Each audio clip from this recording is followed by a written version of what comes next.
Hi നമസ്കാരം. സ്വപ്ന പദ്ധതിയായ വിഴിഞ്ഞം തുറമുഖം ഒടുവിൽ യാഥാർത്ഥ്യമാക്കുന്നു. ആദ്യ കണ്ടെയ്നർ മദർഷിപ്പ് ഈ മാസം 12-ന് തുറമുഖത്ത് എത്തും. മുഖ്യമന്ത്രി പങ്കെടുക്കുന്ന ചടങ്ങ് ഗംഭീരമാക്കാനാണ് സർക്കാരിന്റെ തീരുമാനം.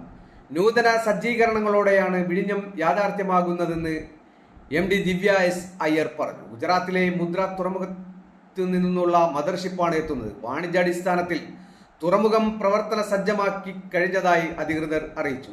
ഇറക്കുമതി കയറ്റുമതി പ്രവർത്തനങ്ങൾ നടത്താനുള്ള കസ്റ്റംസിന്റെ അനുമതി വിഴിഞ്ഞം ഇന്റർനാഷണൽ സീപോർട്ട് എന്ന വിഴിഞ്ഞം തുറമുഖത്തിൽ ലഭിച്ചിരുന്നു. കസ്റ്റംസ് ആക്ടിലെ സെക്ഷൻ 7A അംഗീകാരമാണ് കിട്ടിയത്. ഇന്ത്യയുടെ ആദ്യ ട്രാൻസ്ഷിപ്മെന്റ് തുറമുഖമായി പ്രവർത്തിക്കാനുള്ള അനുമതി വിഴിഞ്ഞത്തിന് കഴിഞ്ഞ ഏപ്രിലിൽ ലഭിച്ചിരുന്നു.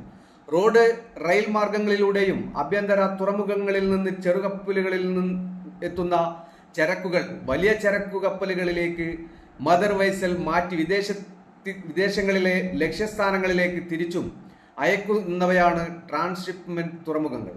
കേന്ദ്ര സംസ്ഥാന സർക്കാരുകളും അദാനി ഗ്രൂപ്പും ചേർന്നുള്ള പൊതു സ്വകാര്യ പങ്കാളിത്ത PPP പദ്ധതിയാണ് വിഴിഞ്ഞം തുറമുഖം. ലോകത്തെ ഏത് വലിയ കപ്പലിനും വിഴിഞ്ഞം തുറമുഖത്ത് അടുക്കാം. രാജ്യാന്തര കപ്പൽ പാതയ്ക്ക് തൊട്ടടുത്താണെന്നത് വിഴിഞ്ഞത്തിന്റെ ആകർഷണമാകും.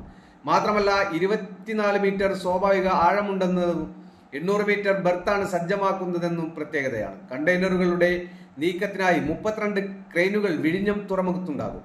ഇതിൽ 31 എണ്ണവും എത്തിക്കഴിഞ്ഞു. നിലവിൽ ഇന്ത്യയുടെ കടൽ വഴിയുള്ള രാജ്യാന്തര ചരക്കു നീക്കത്തിന്റെ മുഖ്യ പങ്കും നടക്കുന്നത് കൊളംബോ, സിംഗപ്പൂർ, UAE ജബൽ അലി തുറമുഖങ്ങളിലൂടെയാണ്.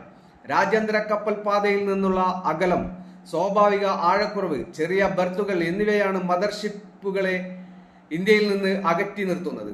വിഴിഞ്ഞം സജ്ജമാകുന്നതോടെ ഈ പോരായ്മ മറികടക്കാം. മാത്രമല്ല ഇന്ത്യയുടെ കടൽ വഴിയുള്ള രാജ്യാന്തര ചരക്കു നീക്കത്തിന്റെ കവാടമായും വിഴിഞ്ഞം മാറും.